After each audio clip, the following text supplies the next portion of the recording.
Heyo, and welcome back to another video. In this one, we have some relatively decently big news.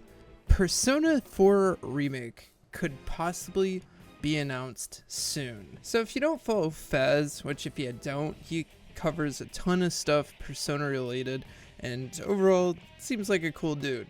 He has reported that P4RE.jp was registered a few hours ago.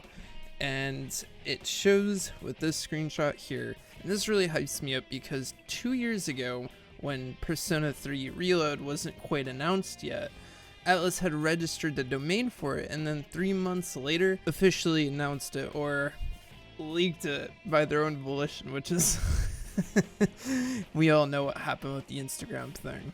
So overall, I'm just really excited for a lot of key reasons, like just more updated visuals, updated character models, and just so much more, especially with the combat.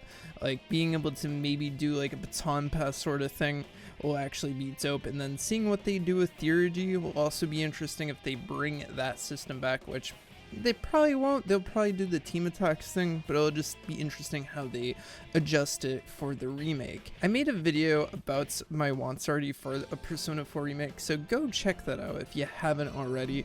And just overall, I think that this remake will be definitely a step up from Persona 3's remake, unless they had separate teams working on this at the same time, as development, from what I understand, for Persona 4 or Persona 3 remake started in 2019, obviously with COVID and all those slowdowns that happened during that development cycle kind of caused the game to release 5 years later. So it's kind of crazy that it only took them potentially only 2 years to make Persona 4 Remake, if this is really the case and they're going to announce it soon. And the reason why it was probably a lot easier and faster to make Persona 4 Golden is because, like I've said before, Persona 4 really isn't that big of a game.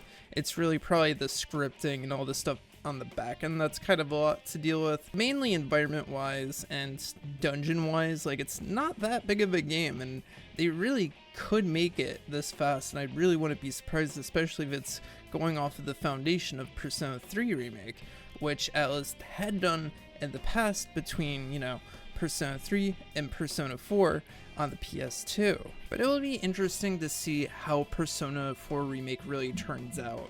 I feel like a lot of people may have had their expectations a little too high for Persona 3 Reload. When Persona 3 Reload came out, it just seems like there was discourse after discourse after discourse, and a lot of the criticism is valid, and I hope they do not repeat the same mistakes for a Persona 4 Remake. But I think we also have to look at the bigger picture of Persona 3 and realize Persona 3 always kind of released mid.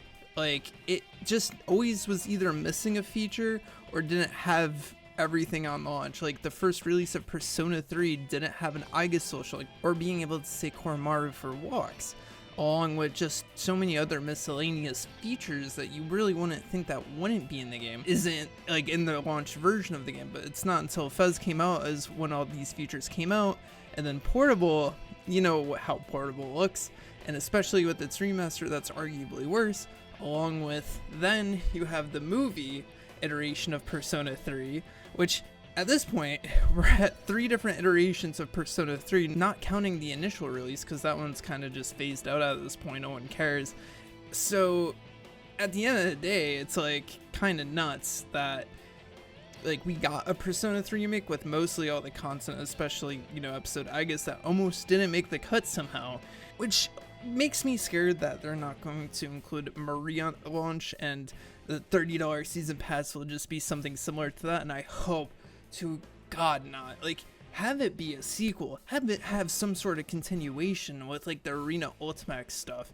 Please do something different. I just hope that they don't screw this up like they did with the Persona 3 remake, with not including specifically the answer. Overall, I just think with Persona 4 having not as many iterations, really it's just the original release and the Persona 4 Golden game and anime. I just don't see a reason for them to screw this up. Similarly to how they kind of not necessarily screwed up Persona 3 Reload, but like releasing it in kind of a weird state without the answer, or like just having some miscellaneous Unreal Engine 4 bugs, like not being able to turn off motion blur, the stuttering when you first do an animation, and of course the lighting and the dorm. I think a lot of these issues will be improved, and especially we won't see it as bad because, again, Persona 4 Golden isn't that big of a game to remake, and I don't see them being able to screw up the lighting as bad as they did in Persona 3 Reload. But either way, I just found this to be really interesting and I just wanted to talk about it. So if you enjoyed this video, please leave a like and subscribe if you want to see more content like this. Genuinely, I cover mostly modded content for the Persona series, and along with that, probably going to be making FF14 content soon because I just beat Endwalker and that game's pretty amazing. So anyways, I'll see you guys in the next one. Peace.